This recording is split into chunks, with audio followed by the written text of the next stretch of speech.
hati. Ya, saya bilang bagus. Tapi apakah orang percaya? Karena saya direkturnya gitu. Jadi mungkin akan apa namanya? Orang akan ya bilang, wah ya tergantung benar apa enggak nih yang Anda sampaikan. Karena Anda pasti ada subjektivitas gitu. Nah, tetapi kalau yang bilangnya adalah orang yang kompeten, lalu kemudian independen, ya pasti orang percaya. Maka ketika kemudian rumah sakit terakreditasi paripurna, baru kemudian menjadi apa namanya semacam hujah yang tak terbantahkan. Kalau hujah tak terbantahkan itu tentu dari orang yang independen, ya, dan kompeten. Ya. Sama halnya seperti akreditasi oleh surveyor dari KARS. Ini juga sama nih. Bagaimana kalau yang menyampaikan yang bilang adalah ahli sejarah non Muslim? Ya. Maka kemudian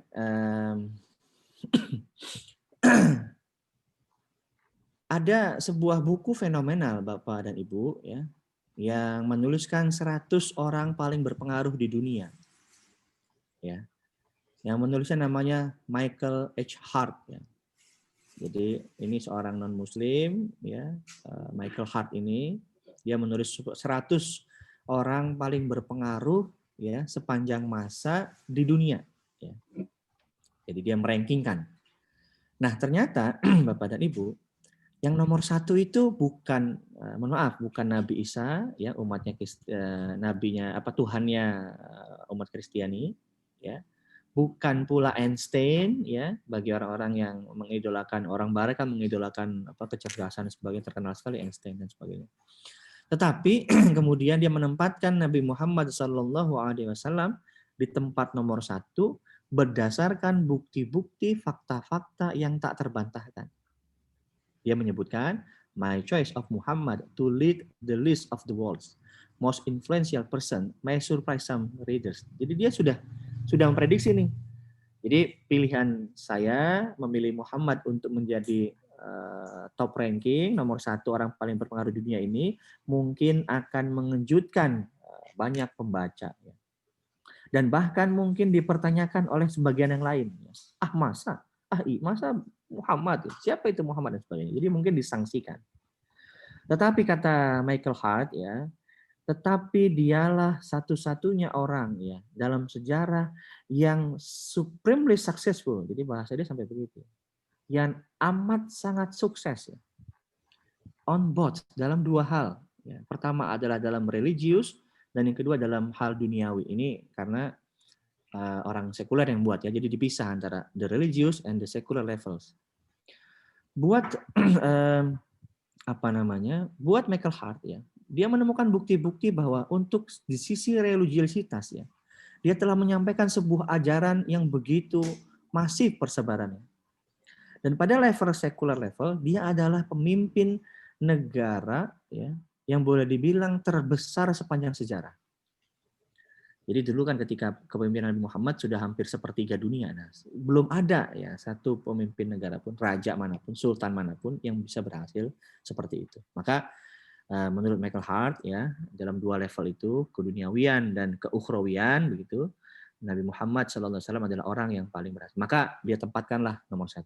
Nah, setelah data dan fakta ini, maka kemudian kita menjadi semacam semakin yakin dengan hujah kita ya bahwa tak terbantahkan ada seorang nabi ya, akhir zaman bernama Muhammad ibnu Abdullah ya yang kita kenal kemudian menjadi Rasulullah Muhammad Shallallahu Alaihi Wasallam.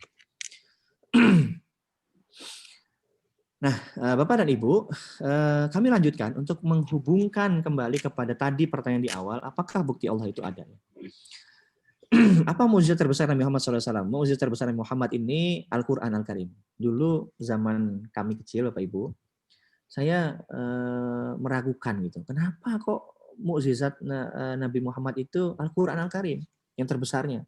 Karena ada tuh di banyak buku-buku agama ya, di kajian-kajian dan sebagainya itu, mukjizat terbesar Nabi Muhammad adalah Al-Quran Al-Karim. Ya namanya anak kecil, sedang pubertas dan sebagainya.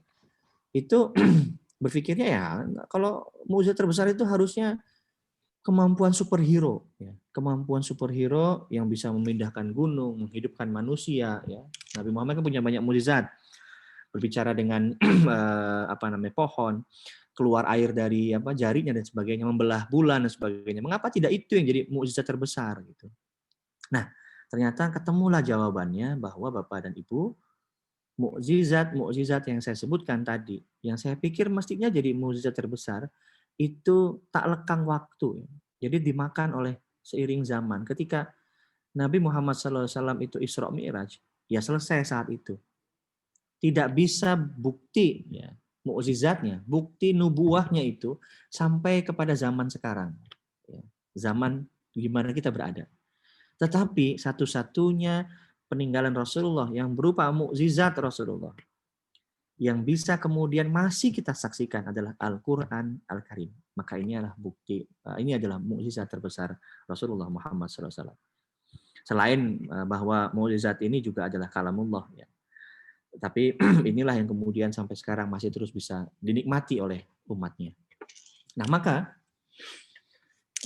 disinilah kemudian menjadi penghubung Bapak dan Ibu antara kita dengan Allah Subhanahu wa taala melalui mukjizat terbesar Nabi Muhammad SAW yang merupakan peninggalan Nabi Muhammad SAW. Ya, dan kemudian beliau berpesan kan, kita semua paham dan hafal, hanya ada dua yang aku tinggalkan, yang kalau kita berpegang sepenuhnya tidak akan pernah tersesat selamanya, Al-Quran Al-Karim dan As-Sunnah Rasulullah Muhammad SAW.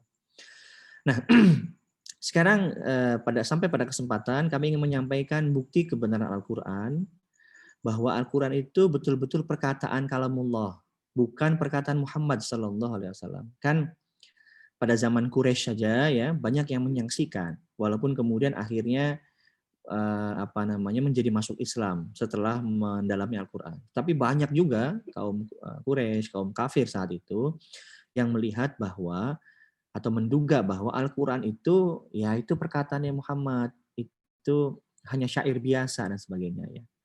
Sehingga kemudian ada banyak yang menantang kan, membuat tantangannya.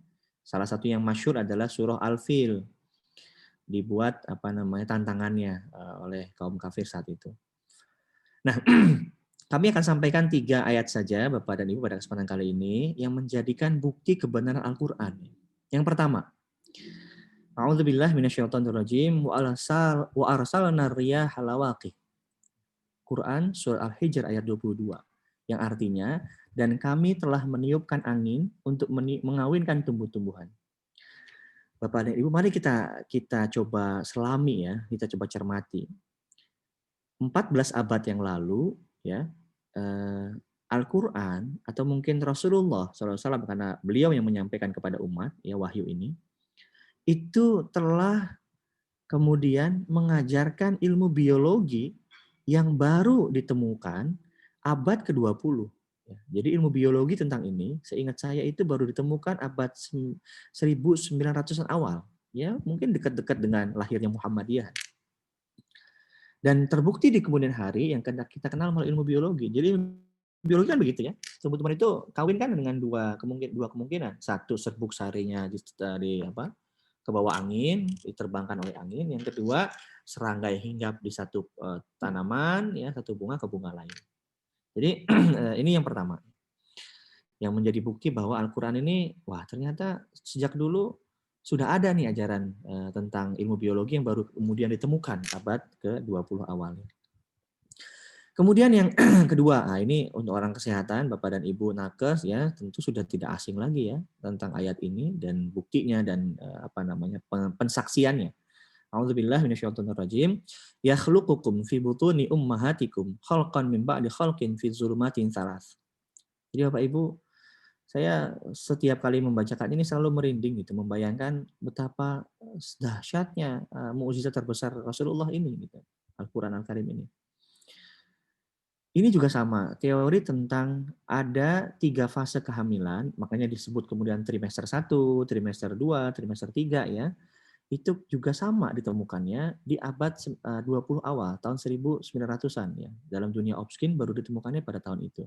Tetapi Rasulullah sudah tahu, jadi sahabat-sahabat Rasulullah, umat Islam itu sudah tahunya sejak 14 abad yang lalu. Tidak 1 abad yang lalu. Kaum modernis di barat sana baru tahunya ya 1 abad yang lalu, karena baru tahun 1900-an awal. Tetapi kita umat Islam sudah tahu 14 abad yang lalu bahwa yakhluqukum, jadi Allah dia yang menjadikan kalian fi butuni ummahatikum dalam perut-perut ibu kalian, ya rahim maksudnya ya, khalqan min ba'di khalqin, ya. Dari satu bentuk, ya, dari satu ciptaan ya, kepada ciptaan berikutnya setelahnya. Fi zulumatin salas, dalam 3 fase kegelapan. Ya. Ini kan apa ya, sesuatu yang wah luar biasa sekali kalau kemudian kaum modernis ini kemudian mau mendalami, ya. Mereka kemudian menyadari bahwa Islam sudah tahu lebih dulu tentang hal ini. Ya. Nah kemudian kan terbukti ya melalui ilmu kedokteran ada 3 fase proses kehamilan, ya trimester 1, 2, dan 3. Nah dalam dunia kedokteran kan trimester 1, 2, 3 ini ada maknanya Bapak Ibu. Jadi betul-betul seperti Quran tuh. Khalqan min ba'di khalqin. Ada maknanya. Khalqan min ba'di khalqin itu artinya berarti yang sebelumnya begini, besok tuh berubah jadi begitu. Jadi bukan berarti sama gitu ya. Kan bisa saja begini.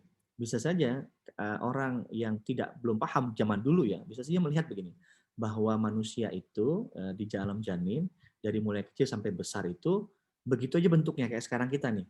Pas jadi anak-anak ya sudah ada lengkap kaki, tangan, mata, telinga dan sebagainya, makin lama makin besar, makin besar, makin besar. Kan bisa saja berpikir begitu karena di luarnya begitu. Ketika di dalam perut juga begitu. Tapi kan tidak ternyata.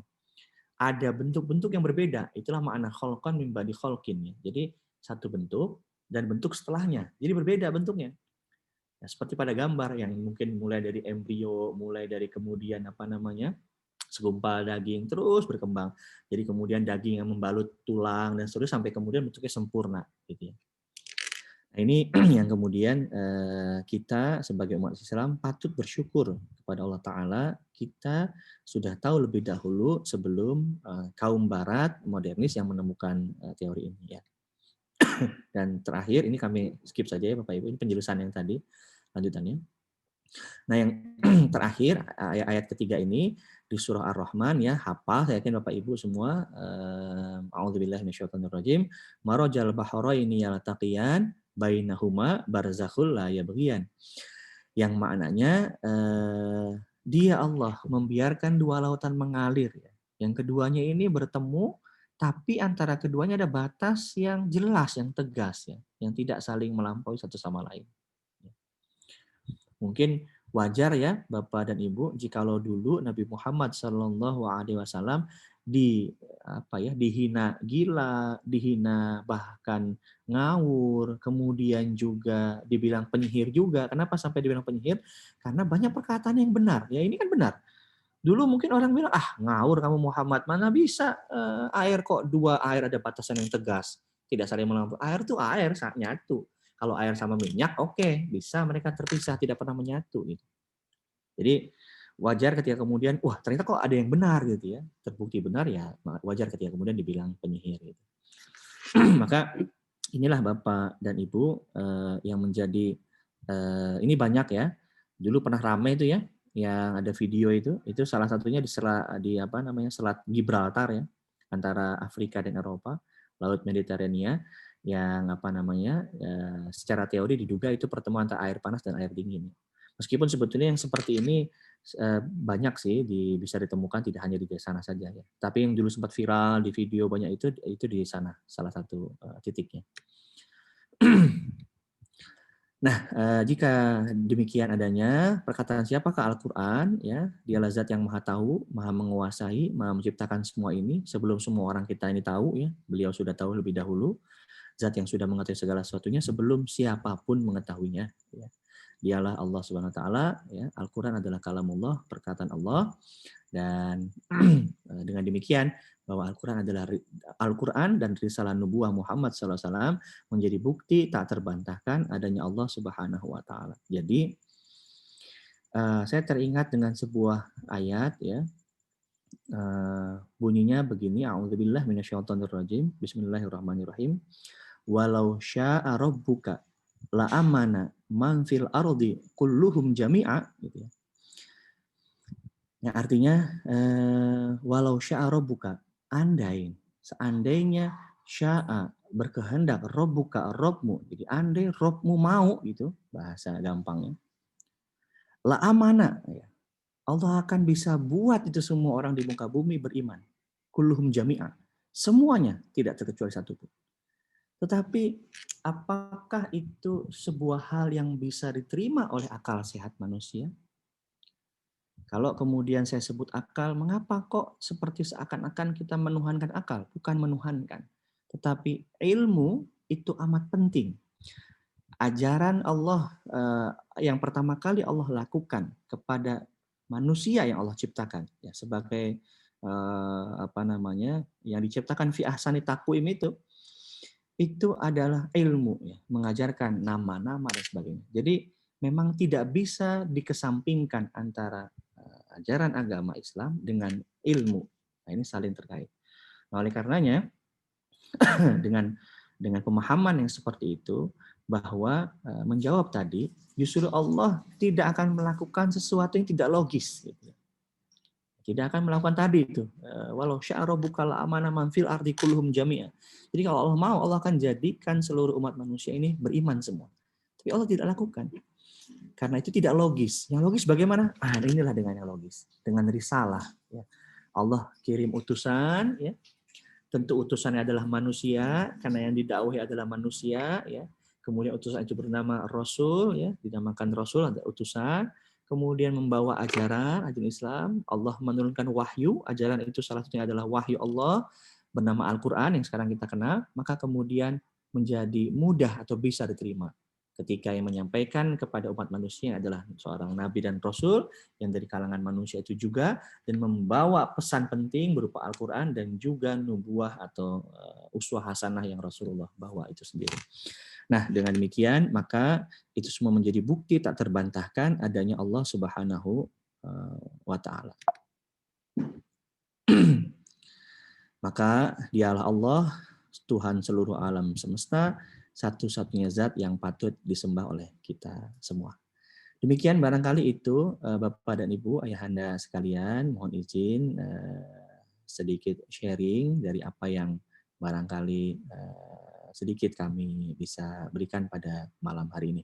Semoga ada manfaatnya dan semoga Allah Ta'ala senantiasa menjaga kualitas keimanan kita, terus menumbuhkan, memupuk keimanan kita yang makin hari makin terus bertambah, makin besar, makin kuat, dan yang kemudian mewujudkan amal soleh yang baik pula, yang ihsan, yang sehingga kemudian dapat menjadi hujah kita esok di akhirat kelak.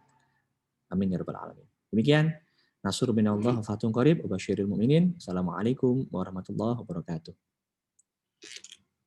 Waalaikumsalam warahmatullahi wabarakatuh. Kami ucapkan terima kasih kepada Dr. Aldila atas sharing-sharing dan pemberian materinya malam hari ini. Tentunya memberikan kita pengetahuan baru, refleksi tentang keagamaan kita, memberikan kita mengingat bahwa Allah itu ada dan Nabi Muhammad itu menjadi suri tauladan bagi kita semua. Baik, Bapak Ibu yang dirahmati Allah, berikutnya kami persilakan Bapak Ibu jika ingin ada pertanyaan, ada yang ingin mengklarifikasi dan lain sebagainya, kami persilahkan jika ada pertanyaan-pertanyaan.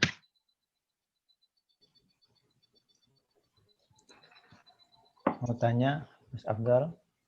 Siapa kita? Pak, tanya jangan susah-susah Pak. Yang ini Pak. Malah kaitannya Pak Dokter ke Mas Aldila. Tadi yang kita tawarkan untuk kaitannya biar lebih jelas lagi. Jadi tadi itu didiskusi kalau pemerintah kan akan memberikan izin KBM Februari atau kalau nggak salah. Nah, menurut dokter bagaimana? Mas Aldila. Kemudian tentang herd immunity ini gimana? Artinya kan konon katanya efektivitas vaksin masal ini kalau memang kepesertaannya memang banyak, gitu ya, memang akan lebih efektif dan efisien. Kalau tadi malam sudah dijelaskan efikasi, ini tentang jumlah kepesertaan itu apakah juga mempengaruhi efektivitas dari program imunisasi vaksinasi? Nanti Mas Aldila. Maturun Bapak. Ada lagi Pak? Apa langsung saya jawab? Pak Pur, saya boleh nggak? Langsung dulu. Enggak, Ibu Ekor ini. Oh, iya. Wah, ini guru saya malah nanya. Ntar dibantuin jawab malah. Dok. Enggak, saya sedikit sekaligus menyampaikan unek-unek ya. Jadi kita sudah melihat juga berita-berita, mendengar berita-berita Jogja seperti ini ya, ada yang memberitakan mulai kolaps rumah sakitnya karena tidak mampu menampung lagi kayak gitu ya. Walaupun pada hari ini 300 sekian kasus baru, masih lebih banyak sebelumnya, tapi di Indonesia sudah 14.000 lebih untuk kasus baru hari ini. Nah, kami berbicara di timnya PKU Gamping ya, itu salah satunya begini, kalau dulu ada yang positif misalnya ya, salah satu positif, itu kita lapor ke Dinkes atau ke Puskesmas, kemudian yang melakukan tracing ini Puskesmas. Keluarganya, mungkin orang-orang yang masuk dalam kategori kontak erat itu dilakukan oleh Puskesmas. Sekarang kan tidak lagi, karena Puskesmas juga karena kasus positifnya aja sudah banyak, nggak cari lagi yang lingkungannya yang positif. Bahkan sudah ada menerbitkan surat bahwa kalau misalnya kontak erat tidak ada gejala, nggak perlu dites, cukup isolasi ya gitu. Nah, kadang-kadang ini kan dibutuhkan kesadaran. Sementara dan itu hal yang paling sulit ya. Pengawasan OTG yang isoman saja tidak seketat yang dulu lagi. Pengawasan baik itu monitoring terhadap kesehatannya yang sedang isoman. Kalau dulu masih sering di WA tiap hari bagaimana kondisi hari ini, sekarang enggak, apalagi isolasinya. Jadi mungkin lebih bebas lagi. Nah, ini seperti lingkaran setan ya jadinya tidak terkendali. Jadi mungkin juga karena enggak ada yang mengawasi juga menjadi lebih bebas. Pasti akan menyebarkan lagi kayak gitu, akan menjadi lebih banyak lagi. Padahal di beberapa waktu yang lalu pada saat kita mendengarkan Muhammadiyah with you yang beberapa waktu yang lalu, itu kan ada yang tugas individu sama ada yang tugas bersama, dalam hal ini adalah menjadi tugas pemerintah juga. Sudah di teorinya Swiss cheese itu loh. Untuk yang tugas individu pakai masker, jaga jarak, itu tugas individu. Tapi tracing, testing ini mungkin bukan tugas individu, tapi tugas dari pemerintah. Sementara tugas pemerintah itu sudah mulai kendor. Sehingga mungkin ini juga akan meningkatkan kasus. Mungkin itu saja, Dr. Aldila, misalnya bagaimana kita di MCCC ini menyikapi, dan teman-teman yang di sini itu saya lihat banyak yang menjadi penggerak, motivator untuk melaksanakan program ini menjadi lebih baik. Matur nuwun. Oke, baik dokter. Sampun Pak Afdol, saya jawab. Yang pertama, pertanyaan pertama dan kedua dari Pak Gita ini berhubungan ya Pak, karena apa namanya, satu masalah yang sama, yakni pandemi. Saya izin menyampaikan sebuah gambaran ilustrasi terkait dengan vaksin, herd immunity, kemudian nanti hubungannya dengan bagaimana tata kelola tatanan sosial kita. Jadi prinsipnya secara deskripsi kami menggambarkannya ini teori hulu dan hilir. Jadi hilir itu adalah rumah sakit ya, muara-muara itu rumah sakit karena benteng terakhir.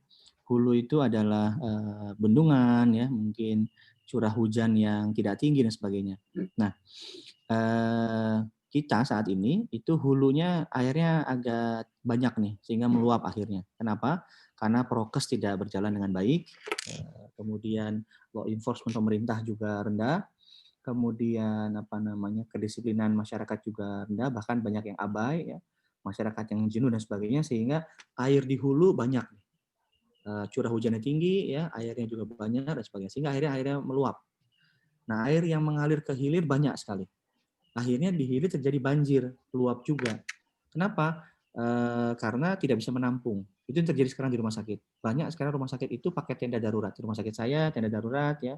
Kemudian di beberapa PKU dan sebagainya itu juga pakai tenda darurat gara-gara kapasitasnya daya tampungnya lebih kecil dibanding load yang masuk. Nah, satu-satunya cara jalan untuk mengantisipasi ini, sedangkan hulunya sulit dimodifikasi, maka adalah dengan vaksinasi memang. Jadi vaksinasi itu logikanya nanti setelah air mengalir dari bendungan, itu ada reboisasi, ya irigasinya bagus, keserap dan sebagainya, sehingga airnya nggak jadi air bah ke hilir. Jadi hilir nggak luber. Sehingga akhirnya orang yang sakit lebih sedikit, kalaupun sakit juga gejala ringan, nggak perlu rumah sakit, gitu ya, dan seterusnya. Nah, hubungan ini dengan herd immunity bagaimana? Ya nanti ketika memang salah satu tujuan vaksin ini, selain dari membuat orang yang tadinya berpotensi sakit jadi tidak sakit kalau terkena SARS-CoV-2, atau yang tadinya memburuk dan meninggal dunia, secara teori atau syariatnya ini berusaha untuk tidak sampai meninggal dunia. Hubungannya efikasi 65,3% itu, logika gampang statistiknya adalah dari total orang yang sakit, misalkan ada 10 orang begitu yang sakit, yang harus ke rumah sakit hanya 3 orang, gitu. Atau 3,5 orang. Kenapa logikanya? Karena 6,5 orang, 65,3%-nya tidak sakit, tidak bergejala, gitu. Tidak sampai kemudian sakit berat lah paling tidak. Jadi tidak perlu rumah sakit. Itu makna efikasi vaksin ke depannya. Kemudian yang dirawat dari 10 orang, misalnya ada 10 orang dirawat, ya, setidak-tidaknya kita bisa menyelamatkan 6,5 nyawa. Jadi dari yang 10 orang yang dirawat yang memburuk dan kemudian meninggal, yang berpotensi meninggal, itu yang meninggal jadi 3,5 orang karena efikasi vaksinnya 6,5%. Jadi kurang lebih logika statistiknya seperti itu. Nah, itu tujuan pertama. Tujuan akhirnya, puncaknya adalah untuk menciptakan herd immunity. Ya. Herd immunity itu tercapai bila sekurang-kurangnya 70% populasi. Pertanyaannya adalah sekarang, apakah bila umur usia 18 sampai dengan 59 tahun ya, itu divaksin, apakah sudah tercapai 70% dari warga Indonesia? Nah, jawabannya sudah. Nah, kemudian pertanyaan keduanya, apakah ketika seseorang divaksin, kemudian dia tidak menularkan SARS-CoV-2? Kemungkinan besar iya. Kenapa masih kemungkinan besar atau belum pasti? Karena SARS-CoV-2 ini agak unik. Dia agile, dia lincah sekali. Lincah itu terdeskripsi dari apa? Dari orang, misalkan si A terpapar atau terinfeksi COVID-19. Penyakit lain, Bapak Ibu, penyakit lain itu yang infeksi menular, ya, flu biasa dan sebagainya, itu baru menulari orang lain itu ketika lewat masa inkubasi. Jadi virus masuk hari pertama, hari kelima setelah masuk hari pertama, pasien kemudian sakit.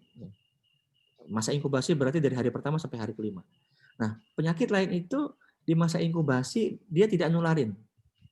Jadi menularkannya baru setelah pasien bergejala atau si orang itu bergejala di hari kelima itu baru nularin. Nah, SARS-CoV-2 ini agak unik dia. Dia bahkan ketika orang itu nggak bergejala sekalipun itu sudah bisa nularin ke orang lain. Nah, itu sehingga yang kemudian membuat baru kemudian kemungkinan besar tidak menulari. Tetapi secara teori ketika herd immunity ini terbentuk, ya ada kekebalan. Sekurang-kurangnya orang yang divaksin punya kekebalan, ketika dia masuk virus ke dalam, dia bisa melawan virus itu, lalu kemudian virus tersebut mati dan tidak menulari orang lain, gitu ya. Jadi masa inkubasinya beres atau selesai. Kecuali orang-orang yang kemudian ketika terpapar virus itu dia menjadi sakit, gitu. Itu yang untuk herd immunity. Yang KBM Februari, andai ini kemudian pemerintah akan merencanakannya kembali, Muhammadiyah COVID-19 Command Center Pimpinan Pusat sepertinya hampir yakin saya, karena kita sudah beberapa kali diskusi, mungkin 100% bisa dibilang kita tetap akan menolak atau merekomendasikan tidak dibukanya sekolah tatap muka. Karena kondisinya saat ini dengan awal Januari tidak menjadi lebih baik. Saat ini malah menjadi lebih buruk dibanding awal Januari ketika mau dibuka waktu itu tanggal 4 Januari. Nah, awal-awal Januari kan kemudian akhirnya pemerintah membuat rilis untuk membatalkan tatap muka. Sehingga andai pun Februari mau dibuka, kami tetap akan menolak, ya, bersuara, menyampaikan rekomendasi, dan ini menyampaikan bahwa ini berbahaya. Itu untuk yang kegiatan belajar mengajar tatap muka di Februari. Dan yang terakhir dari Gurunda Dr. Eko ini, kaitan dengan mengawal dan sebagainya MCCC, ini mungkin saya jawabnya yang sifatnya administratif. Salah satu yang kurang dari evaluasi kita tahun kemarin itu adalah kita tidak punya laporan yang terstruktur atau tersistematis dari mulai daerah atau mungkin satgas-satgas di lingkungan AUM ya, di lingkungan kecil begitu sampai dengan ke pusat. Nah, salah satu yang menjadi rencana tindak lanjut adalah kita akan membuatkan format laporan official yang resmi, sehingga kemudian setiap pergerakan di daerah, di wilayah kita bisa kawal, kita bisa tahu, sehingga kemudian ini harapannya akan lebih bisa meningkatkan sinergitas daya juang kita kalau kemudian kita bisa rapih secara pelaporan. Itu mungkin Dr. Eko ini yang sedikit berhubungan dengan bagaimana kita mengawal, motivasi terus teman-teman, karena teman-teman di MCCC wilayah dan daerah ini sebetulnya boleh dibilang ujung tombak. Kalau MCCC pusat atau Majelis Tarjih Waring Fatwa, saya yakin tuh yang digempur tuh MCCC daerah, MCCC wilayah ya Bapak Ibu ya, yang di akar rumput gitu. Nah ini kan permasalahan seperti ini perlu kemudian ada kanalnya, ada kanal untuk lapor, untuk kemudian koordinasi dan sebagainya, yang kemudian harapannya tidak hanya laporan dokumennya saja, tetapi mungkin bisa rutin minimal setiap sebulan sekali kita bisa koordinasi. Mungkin begitu, Dokter. Oke, matur nuwun. Siap. Semoga Bapak Ibu jika ada pertanyaan kembali, kami persilakan. Para santri-santriat baik-baik saja ya. Mudah-mudahan sehat ya Bapak Ibu. Jangan lupa berjemur juga ya. Itu fisioterapi alami untuk membantu meringankan gejala di paru-paru, di dada ya. Tidurnya kalau bisa prone ya. Prone itu tidur posisi mantap nyaris tengkurap ya. Posisi mantap itu kayak Bapak Ibu miring, meluk guling ya, kemudian lebih landai lagi jadi tengkurap ya Bapak Ibu. Memang secara ya kalau kita bicara hadis ya, memang tidak disarankan tidur telungkup ya. Tetapi ini kebetulan ada kajian ilmiahnya. Ini pengecualian untuk Bapak Ibu yang sedang sakit ya. Tidur tengkurap itu lebih baik supaya membuat riak dahak itu tidak tertahan di lobus paru-paru bagian basal ya Bapak Ibu. Jadi tengkurap itu nanti membuat Bapak Ibu lebih enak ketika nanti bangun tidur pasti batuk-batuk gitu, sehingga batuk-batuk nanti tidak terlalu berat kalau Bapak Ibu tidurnya telentang ya. Baik, ini ada pertanyaan. Apakah COVID ini bisa sembuh sendiri, Dok? Bisa. Ya, virus Bapak Ibu. Virus itu self-limited disease. Makanya dulu, mohon maaf ya saya sebut nama, dulu Pak Terawan kan menganggap enteng, nanti sembuh sendiri kayak flu biasa. Karena memang dia self-limited disease, artinya virus itu dia akan mati dengan sendirinya. Memang tidak seperti bakteri. Kalau bakteri kan ada antibiotik Bapak Ibu ya. Virus itu tidak ada ya. Kalaupun ada antiviral, dia tidak langsung to the point seperti antibiotik begitu. Tetapi dia mati sendiri. Sehingga justru yang kita kawal selama Bapak Ibu sakit COVID-19 itu adalah kondisi klinisnya. Contoh, Bapak Ibu ketika COVID ada yang kemudian terjadi darahnya mengental, maka darahnya diencerkan. Ada sebuah kondisi Bapak Ibu ya kalau demam dan sebagainya pasti itu kan ini tangani itu. Sehingga Bapak Ibu bisa melalui sakit COVID-19 ini dengan baik gitu, melewatinya. Karena yang kita tangani adalah gejalanya. Memang virusnya tetap tidak bisa dibunuh langsung begitu, tidak ada antivirus COVID-19. Jadi dia sembuh sendiri. Tinggal Bapak Ibu jaga stamina, jaga kesehatan. Dan faktor psikologi sangat menentukan karena ketika virus itu nggak punya antibiotik seperti bakteri, maka yang melawan adalah tubuh Bapak Ibu. Ketika tubuh Bapak Ibu yang melawan, yang dibutuhkan adalah istirahat yang cukup, nutrisi yang cukup, ya pikiran positif atau optimis, tidak stres, karena stres itu menurunkan daya imunitas ya. Sehingga kemudian ketika ini bisa dilakukan, imunitas Bapak Ibu akan kuat melawan gitu. Jadinya virusnya bisa dikalahkan gitu. Gitu, Pak. Baik. Kalau untuk waktunya sendiri memang berbeda-beda ya, Dok, setiap orangnya. Ya, berbeda-beda. Jadi ada yang misalkan terpaparnya hari pertama, kemudian bergejala hari ketiga, bisa ya. Paling cepat itu masa inkubasi 3 harian. Ada yang 5 hari, ada 7 hari, ada yang bergejala 10 hari ya. Bahkan ada ya dari data report kita ya dari jurnal-jurnal tentang COVID-19 ada yang baru bergejala itu di hari ke-28 semenjak pertama kali terinfeksi atau terpapar. Virus masuk ke dalam tubuh lah begitu. Gitu, Pak. Beda-beda ya. Nah, kemudian dari mulai sakit sampai sembuh juga beda-beda. Ada yang 2 minggu, ya, ada yang 3 minggu masih batuk aja terus gitu, ada juga ya. Jadi faktor internal dirinya berbeda-beda. Ada orang misalkan punya alergi ya, memang mudah batuk pilek, ya itu biasanya memang lebih lama. Orang sakit flu biasa aja dia lebih lama dibanding orang lain, apalagi COVID-19 ya. Ya, berbeda-beda Pak, betul. Baik dok. Selanjutnya nih dok, dari Bu Nunik, tanya, apakah benar dok, orang yang sudah divaksin influenza bisa mengurangi dampak dari paparan virus COVID-19? Ya, itu kalau secara spesifik tidak ya, tetapi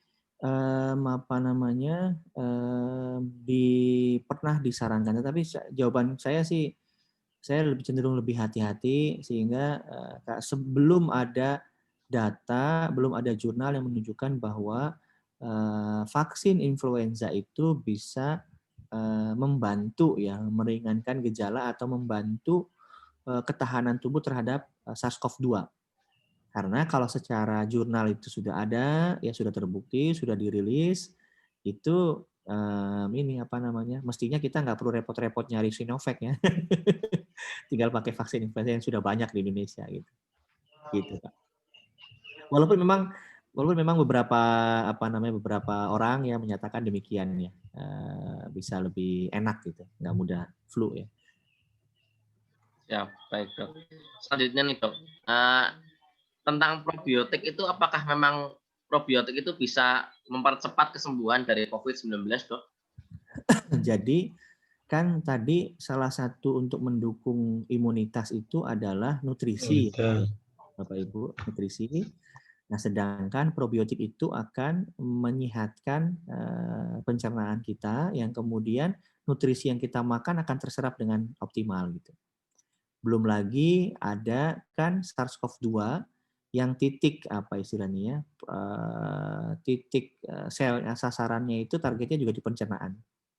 Sehingga kemudian gejalanya diare gitu juga ada. Nah, sehingga dengan probiotik sangat membantu untuk bisa membuat tubuh menjadi lebih bertahan atas serangan COVID-19. Begitu, Pak. Oke. Masih adakah? Baik. Moga Bapak Ibu jika ingin ada pertanyaan kembali. Oh ya, ini sudah ada pertanyaan lagi ini, dok. Kalau sudah 14 hari isolasi, apa virus COVID masih bisa menular kepada orang lain? Nah, jadi ini 14 hari setelah gejala timbul ya, Bapak Ibu ya. Jadi kalau panduan yang terbaru itu ya, itu pasien itu cukup 7 hari setelah tidak bergejala. Jadi tergantung gejalanya kapan Bapak Ibu. Jadi 7 hari setelah bergejala. Sehingga itu dipakai sekarang di rumah sakit itu tidak. Jadi sekarang swab karena terbatas, kapasitas labnya. Jadi sekarang rumah sakit ini memulangkan pasien itu tidak pakai swab lagi. Begitu nggak ada gejala, ada perbaikan, nggak ada gejala ya, ditunggu evaluasi ya 7 hari pulang ya kalau nggak ada gejala. Bahkan kalau emang sudah baik ya, tapi baru aja sembuh ya, tapi memang betul-betul udah nggak ada gejala nih 2 hari ini ya dipulangkan. Tapi di rumah harus isolasi mandiri gitu sekurang-kurangnya 7 hari. Jadi, nah menjawab ini pertanyaan ini tentu landasan panduan tadi dilandaskan pada sebuah rujukan keilmuan. Yang salah satunya adalah ketika kemudian itu dilakukan tidak menularkan pasien lagi. Nah, kalau ini pertanyaan kalau sudah 14 hari isolasi ya, apakah tidak menularkan ke orang lain? Kalau kemudian ibu atau bapak tidak bergejala, ya, insya Allah tidak menularkan orang lain. Kalau tidak bergejala loh ya. Tapi kalau misalnya 14 hari bergejala, jadi 14 hari ini hari pertama bergejala gitu ya, sampai kemudian 10 hari. Berarti kan kalau 14 hari Bapak Ibu baru 4 hari bebas gejala gitu ya. Nah, teruskan dulu deh sampai 7 hari bebas gejala ya. Gitu Bapak Ibu. Baik, moga Bapak Ibu jika ingin ada pertanyaan kembali, kami persilahkan. Nanti Bapak Ibu ya jangan kaget kalau kemudian rapid test gitu ya, yang antibody masih positif terus Bapak Ibu, jangan kaget ya. Karena itu akan terdetek terus sampai bisa ada yang sampai berbulan-bulan ya. PCR saja walaupun pasiennya sudah sembuh itu masih bisa terdetek ya. Karena PCR dia mendeteksi keberadaan SARS-CoV-2 tanpa membedakan hidup atau mati SARS-CoV-2-nya. Jadi PCR itu bisa jadi sudah sembuh nih, di swab masih positif. Banyak sih kami pasien juga dulu. Makanya sekarang diubah peraturannya, panduannya. Nggak perlu nunggu swabnya negatif, pulangkan saja kalau sudah baik 7 hari isolasi mandiri di rumah gitu. Karena memang ada yang swabnya positif tapi sudah sembuh, itu artinya virusnya sudah mati ya. Tetapi PCR masih mendeteksi karena dia tidak bisa membedakan virus mati dan virus hidup. Yang betul-betul bisa membedakan itu adalah dengan kultur. Nah, tapi kultur lama sekali. Bisa ya seminggu ya baru jadi hasil kultur dari SARS-CoV-2 itu. Jadi lama sekali hasilnya. Mungkin itu Pak. Siap. Saya tambahan saja supaya nanti jangan kaget. Wah kok aku rapid test masih terus aja positif gitu ya. Masih bisa ya Bapak Ibu. Baik. Kalau tapi kita tidak bisa membedakan ya dok antara virus itu masih hidup atau sudah mati yang kita terasa dalam dirinya gitu dok. Apakah bisa Dalam dirinya sembuh Pak, membaik Pak, sembuh. Berarti virusnya sudah tidak ada lagi kalau kita udah sembuh, sudah tidak bergejala gitu, sudah tidak ada keluhan. Itu paling rasanya kalau di diri kita. Beda lah Pak, kalau yang udah merasakan sakit beda. Baru kerasa agak mendingan saja udah beda aja, udah kayak segar, udah yang bugar dan sebagainya itu kerasa beda. Itu tandanya kita virusnya sudah mati, tapi mati tuntas ya setelah kita nggak ada gejala sama sekali. Gitu Pak. Siap dokter. Baik, monggo Bapak Ibu kami persilahkan, masih ada satu pertanyaan lagi boleh. Ini ada juga dokter-dokter yang lain loh. Ini ada dokter Eko ini, ada dokter guru-guru saya semua ini, dokter Dirwan. Ini ada tambahan dari dokter-dokter. Mangga dok. Baik dokter, ini sudah muncul 2 pertanyaan. Yeah. Pertama dari Bu Ada juga dokter Kemuhammadihan nih, Pak Isnawan juga hadir. dokternya apa namanya Darul Arkom. Baik dokter, yang pertama ini dok, ada pertanyaan. Bagaimana dengan nilai city value hasil PCR dok? Maksudnya bagaimana apanya ya? Nah, jadi city value itu kan kemampuan ketahanan ya. Jadi kalau itu makin rendah ya makin makin kemungkinan kita punya gejala yang sampai ke berat gitulah ya. Kalau maksudnya begitu itu jawabannya. Oke. Kemudian berikutnya mohon info dok, kasus apa ini? Superit apa ya Pak maksudnya Pak? Kasus superit apa? Oh kasusnya Syekh Ali Jaber. Oh ya. Dinyatakan negatif tapi tetap kok berakibat fatal sampai meninggal. Itu kenapa ya? Oh, jadi yang saya bilang tadi Bapak dan Ibu, Seperti yang kita obatin di SARS-CoV-2 itu, COVID-19 itu bukan COVID-nya, yaitu gejala yang ditimbulkannya. Nah, mungkin kemungkinan besar Syekh Ali Jaber ini sequelnya berat ini, menimbulkan apa namanya, mungkin lung injury ya, cedera paru akibat dari apa namanya, inflamasi yang masif di paru-paru gitu ya, sehingga kemudian sequelnya dampaknya berat. Bahkan kemarin saya baru saja diskusi sama teman ya, walaupun via grup gitu, dia ada keponakannya yang sampai sekarang sudah dinyatakan sembuh, paru-parunya masih agak berat buat napas. Jadi ini saya udah bilang sih, ya itu fisioterapi. Saya bilang dibantu dengan fisioterapi supaya bisa segera cepat pulih gitu. Karena memang sequelnya bisa demikian. Ya kita bayangkan saja lah kalau kemudian luka yang nampak kita tahu di kulit kita gitu, ada memar gitu kan, mungkin atau mungkin infeksi gitu ya, ada luka infeksi, mungkin bakteri sudah mati, tapi bekasnya kan kita masih kerasa. Gitu. Nah bayangkan ketika itu terjadi di dalam apa namanya paru-paru kita gitu. Jadi kemungkinan besar karena sequel yang Syekh Ali Jaber ini yang berat ini. Mungkin begitu. Jadi virusnya sudah mati, tapi sequelnya sisanya damage kehancuran parunya masih berdampak sampai kemudian setelah virusnya mati gitu. Begitu, Bapak. Berarti begini ya, Dok. Tingkat virus COVID ini menghancurkan dari dalam tubuh ini juga berbeda-beda setiap orangnya ya, Dok ya. Berbeda, ya betul beda-beda. Jadi kan begini Pak, respon virusnya itu sendiri berbeda-beda. Kan ada banyak strain. Ya ada banyak strain yang terakhir kan katanya yang baru mutasi baru tuh di Inggris ya. di Indonesia saja mutasi sudah banyak. Mutasinya sudah banyak, tidak seperti yang di Wuhan. Jadi strain-nya udah banyak. Nah, ada strain-strain ya jenis-jenis virusnya yang menimbulkan gejala berat, ada yang cukup dengan gejala ringan. Itu faktor dari virusnya. Nah, sekarang kemudian faktor manusianya. Faktor manusianya itu adalah nomor satu memang ketahanan tubuhnya, daya tahan tubuhnya. Ya, kalau daya tahan tubuh seperti yang tadi saya sampaikan, ada banyak faktor yang kemudian mempengaruhinya. Jadi dua faktor itu, faktor virusnya dan faktor manusianya. Kalau faktor virusnya adalah tergantung strain-nya, kita belum tahu nih strain mana yang bikin agak berat karena kita nggak bisa bedain dari PCR itu, kita nggak bisa tahu mana yang ini, mana yang strain mana begitu ya. Dan yang pasti ketahanan tubuh manusianya mempengaruhi. Jadi kalau yang strain-nya berat mengenai orang yang daya tahan tubuhnya lemah, ya udah, maaf ya boleh dibilang bablas ya. Tapi kalau yang strain-nya berat, ya strain-nya agak berat, tapi menyerang orang yang daya tahan tubuhnya baik, nah ini mungkin gejalanya sedang sampai berat lah, tidak sampai meninggal dunia. Tapi kalau strain-nya ringan, ya menyerang orang yang daya tahan tubuhnya baik, ya mungkin nggak ada gejala. Atau strain-nya ringan, menyerang orang yang gejala daya tahan tubuhnya rendah, ya mungkin kalaupun ada gejala, ya sedang ringan gitu. Jadi itu Pak hubungannya antara kedua itu. Ya, Dokter. Nah, ini ada pertanyaan juga dari Pak Isnawan, apakah COVID bisa berpengaruh terhadap penyakit lain? Maksudnya gimana ya penyakit lainnya Pak? Apakah kemudian jadi ada... Misalnya muncul herpes Pak, Mas Aldila. Muncul herpes. Oh, oke. Habis COVID ya. Yeah. Jadi apakah keduanya saling berhubungan? Jawabannya tidak, Pak. Tapi masing-masing berjalan sendiri-sendiri, iya. Gitu. Orang yang karena SARS-CoV-2 lalu kemudian gejalanya berat, kan tadi saya bilang tuh bisa dipastikan kemungkinannya dua. Karena strain virusnya yang dahsyat atau daya tahan tubuhnya yang rendah. Nah, berarti kalau yang kemungkinan daya tahan tubuhnya yang rendah, ini orang kena sakit apapun akan mudah bergejala.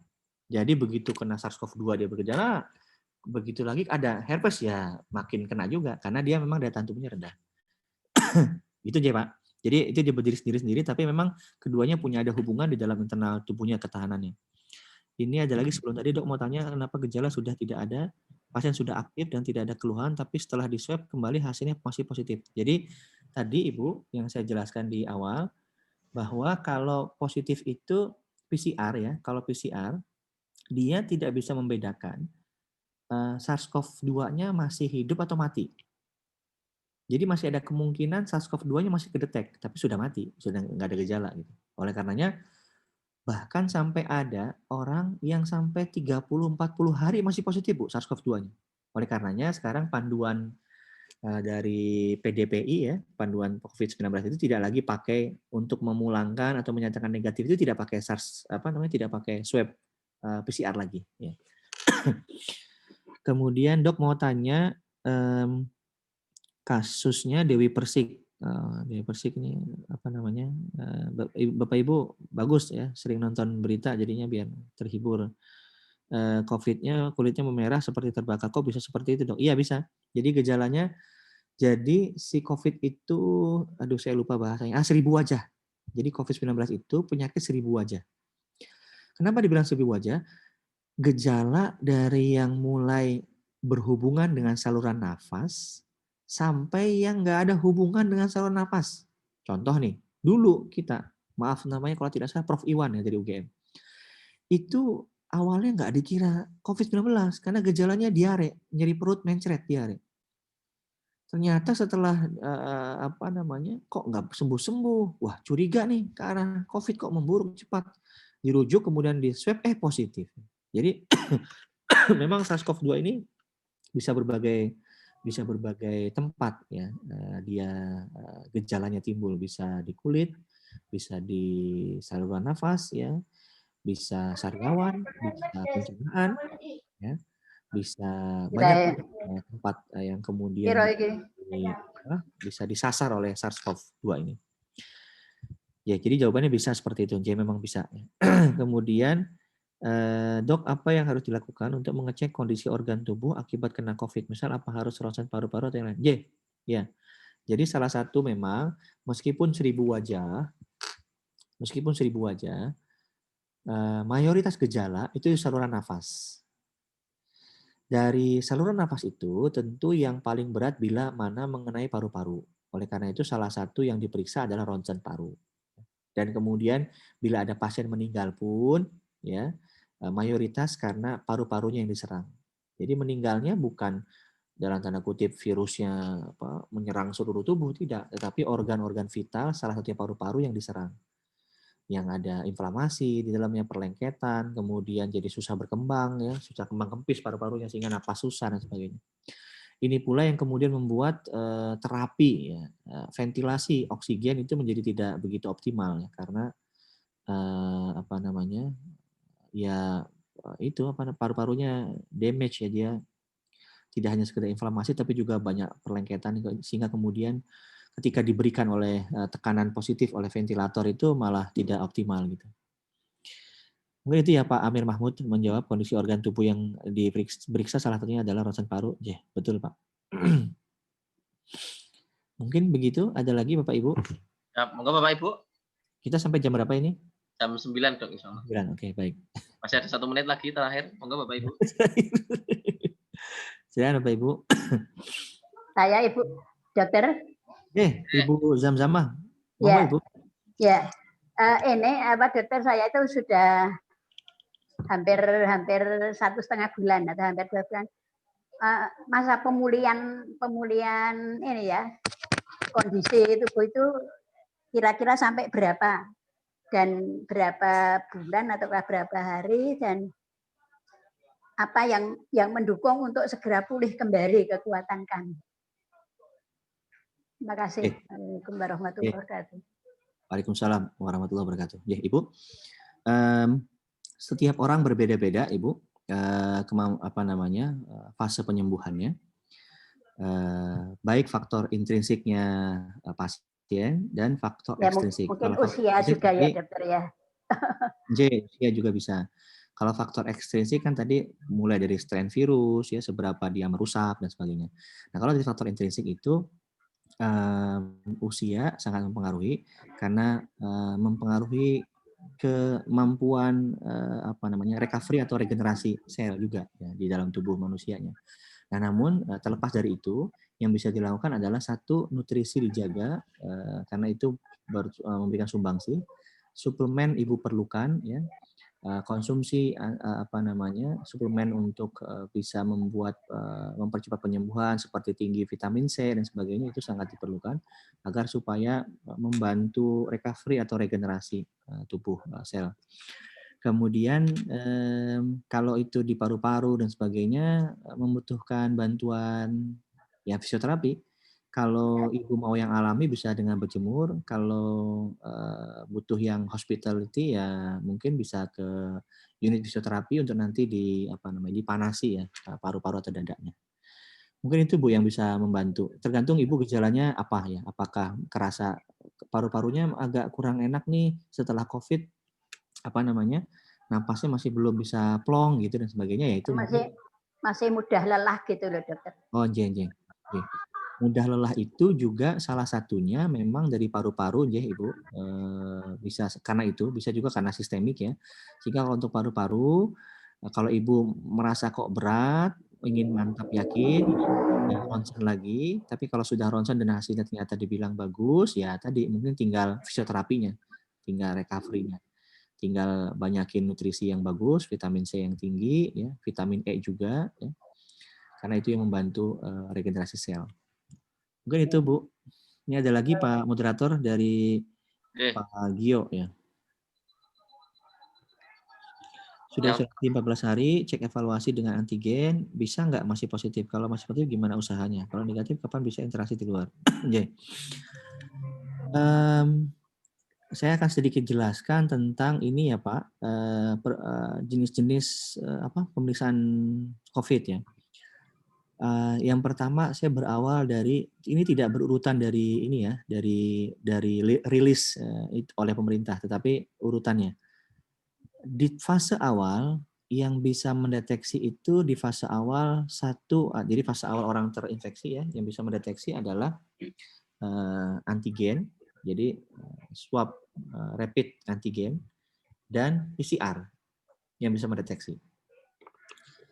Kalau sudah bergejala, maka kemungkinan sudah timbul antibodi, ya, itu yang bisa dilakukan pengecekan adalah dengan rapid antibody.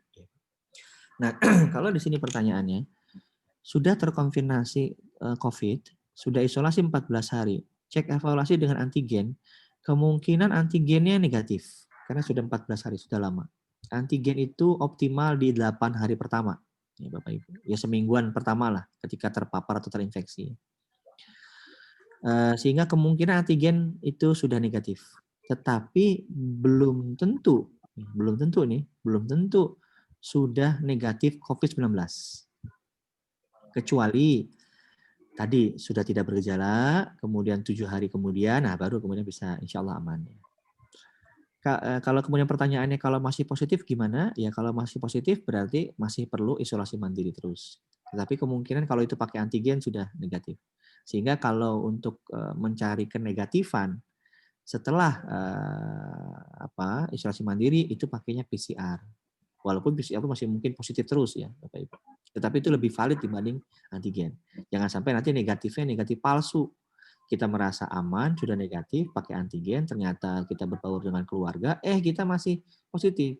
Akhirnya kena sama orang tua kita yang sudah lansia, atau mungkin anak-anak kita, cucu-cucu kita yang masih belum sempurna daya tahan tubuhnya, mereka terpapar, kemudian mereka mendapatkan gejala yang berat. Tidak seperti kita yang produktif, usia muda gitu ya, atau dewasa muda, masih kuat menahan serangan virusnya gitu.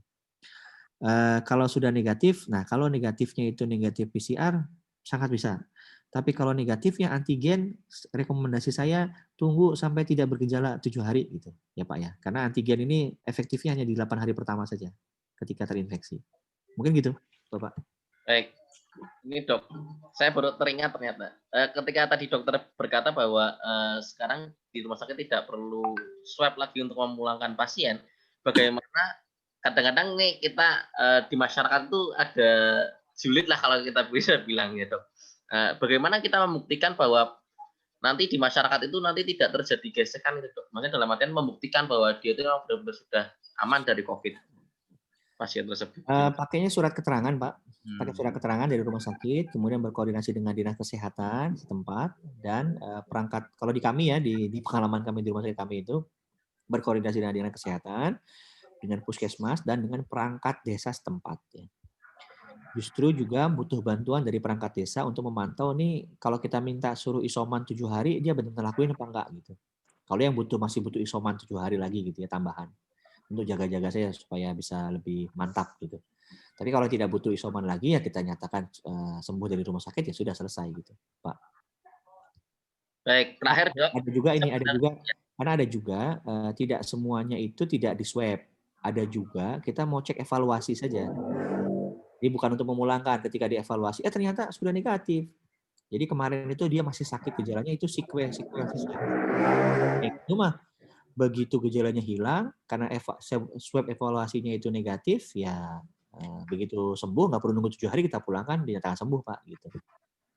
Begitu Pak. Baik, terakhir Dok, jam berapa sebenarnya waktu terbaik untuk kita berjemur dan berapa lama Dok? Ya ini ada dua Pak, ada dua pandangan ya Pak. Yang pertama tidak membedakan jam kapanpun karena COVID ini kan progresif. Takutnya kalau kita jemurnya misalnya kita sakitnya agak berat ini mulai siang, nunggu sore deh gitu. Taunya sore udah nggak bisa, gerak aja udah nggak bisa gitu. Nah maka ada yang menyarankan kapanpun lah pokoknya. Itu kalau bisa berjemur.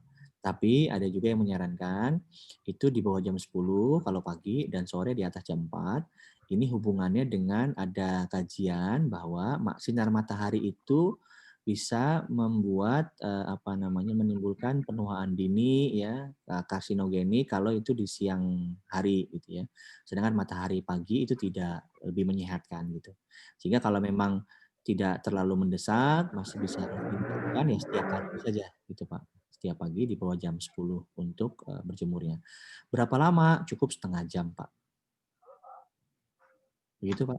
Baik, terima kasih dokter. Terima kasih jawaban dari berbagai macam pertanyaannya ini. Tentunya ya akhirnya tidak semuanya ini ya dok, berhubungan dengan materi tadi, tapi tidak apa-apa. Yang penting memberikan kita juga pemahaman baru. Malah tidak ada yang berhubungan ini, Pak.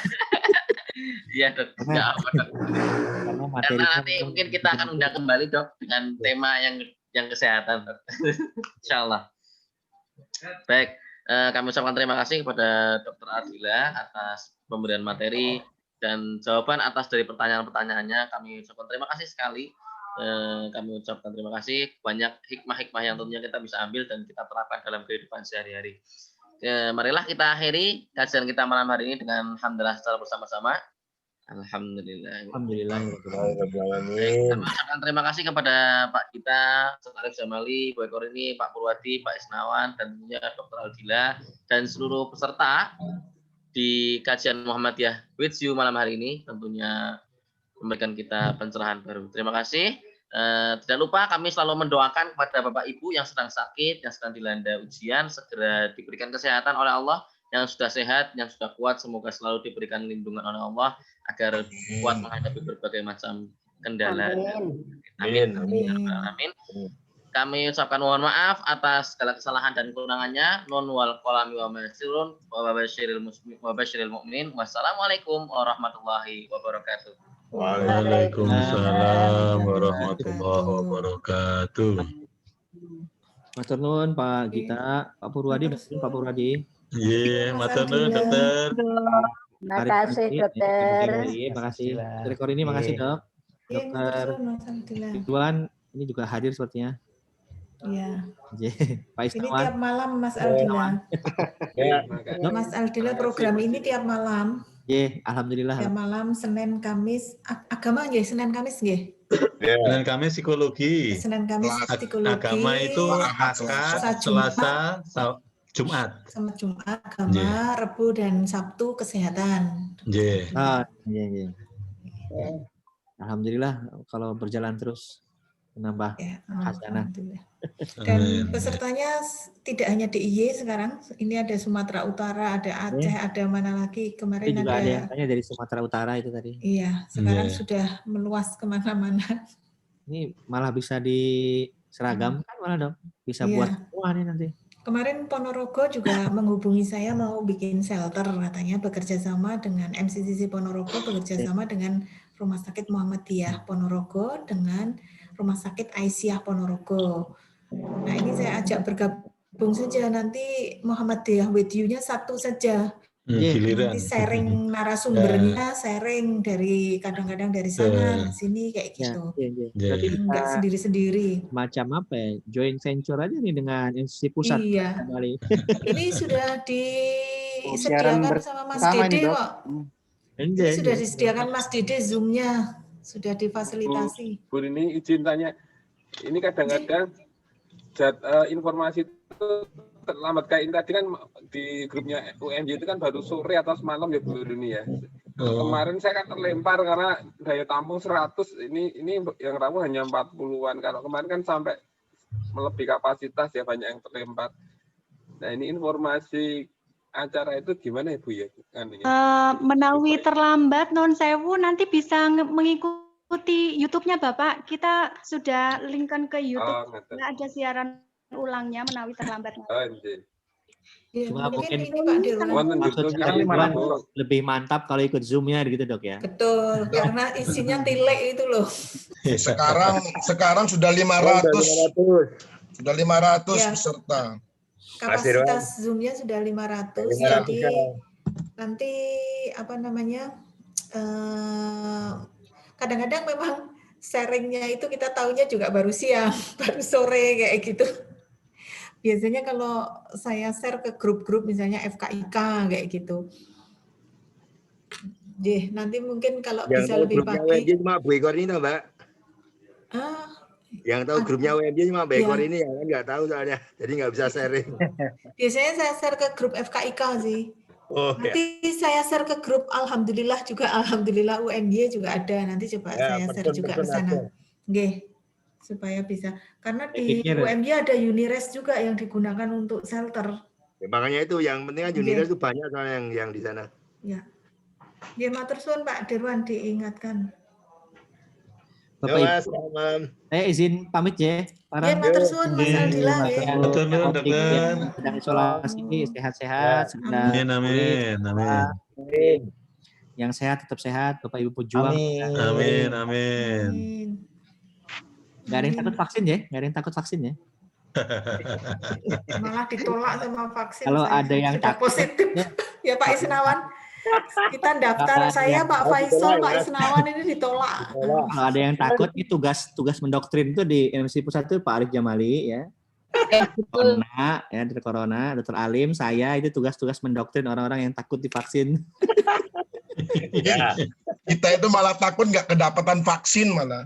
Karena terbatas. Saya sudah dijapri sama Bahtiar, Gus Bahtiar. Kapan giliran kami? Belum tahu. Ratusnya aja belum kelar. Sekarang ya Bapak Ibu. Assalamualaikum. Terima kasih dok. Terima kasih. Mohon izin juga live. Gusba itu trauma di swab dok, itu dok. Siapa? Sinten? Gusba itu trauma di swab. Oh. Kena tracing terus. Soalnya. Kena tracing terus. Sementara beliau-beliau ini vaksin vitamin C sama pneumonia dulu aja. Pak Pong. Kalau di Sleman kan kalau kontak erat kena tracing tapi nggak OTG kan nggak di swab. Hampir di semua kelihatannya dok. Iya, hampir semua seperti itu sekarang. Hampir semua sekarang begitu. Enggak. Nah, tapi yang mengherankan begitu saja tetap tinggi. Ya, oh ya, berarti sebenarnya yang di bawah kalau gunung es semakin 4 kali lipat. Ya, makanya. Ya. Gunung es. Betul, gunung es. Ya, di bawah semakin banyak gitu. Yip, orang makan yang Kalimantan. Ora. Pedih. Ngirim orang iya. kok. Tadi saya pagi itu dijabri sama direkturnya RSI Banjarmasin. Jadi kasus COVID-nya juga tinggi, tambah banjir kan? Iya. Ya, repot banget ya sekarang ini. Di pengungsiannya itu uyuk-uyukan pada enggak pakai masker itu.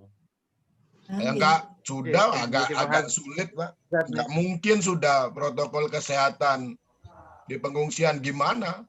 Enggak mungkin. Lapor di Polda. Ya paling tidak pakai masker. Ya pakai masker ya dicopot dong, sudah enggak Fokus. Ya ditolong, dinasihati gitu aja bisanya, nggak bisa disesali ya, angel.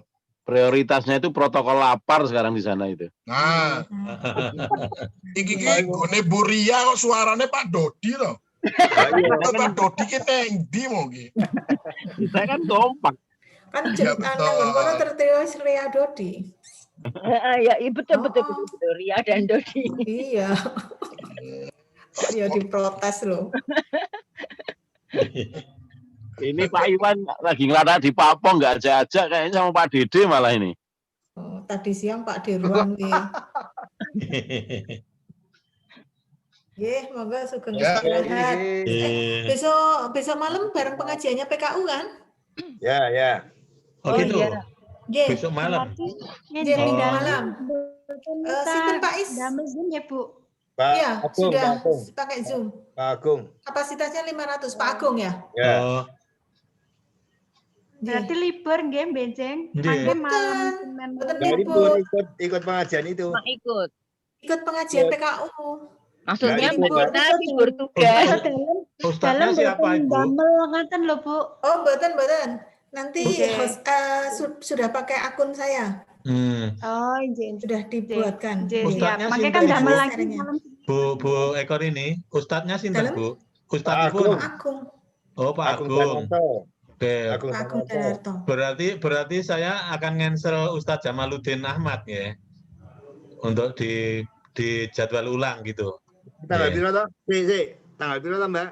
Tanggal 17. Tanggal 17 ya. Ya nanti Pak Jamal dimundurkan aja, Pak. Tetap ngisi. Nggih, Pak.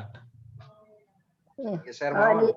Mohon izin nggih Pak Purwadi. Nggih, Ibu. Nggih, Bu.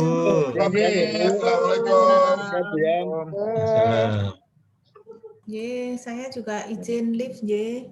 Nggih, Bu. Berarti linknya di-share aja, Bu. Nggih, nanti saya minta. Bisa cepat anunya.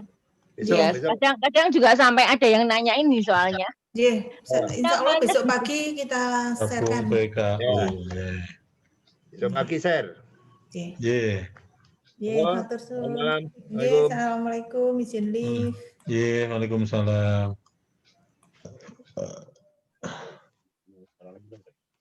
Menika dalam tutup atau tasih wonten diskusi Pak Pur? Ditutup, Mbak. Ditutup. Tutup aja Mbak Nita. Tutup, Oh, Mbak. Tutup, nggih. izin mohon izin Bapak Ibu sekalian. Nggih. Tapi kalau bapak-bapak masih mau ngendikan, monggo ngendikan, saya temani. Mboten ngangge Zoom saged kok. Oh, nggih. Pakai WA mawon. Nggih, ngangge WA mawon. Oh, nggih. Izin mohon izin nggih Bapak Ibu Nggih. sekalian. Monggo.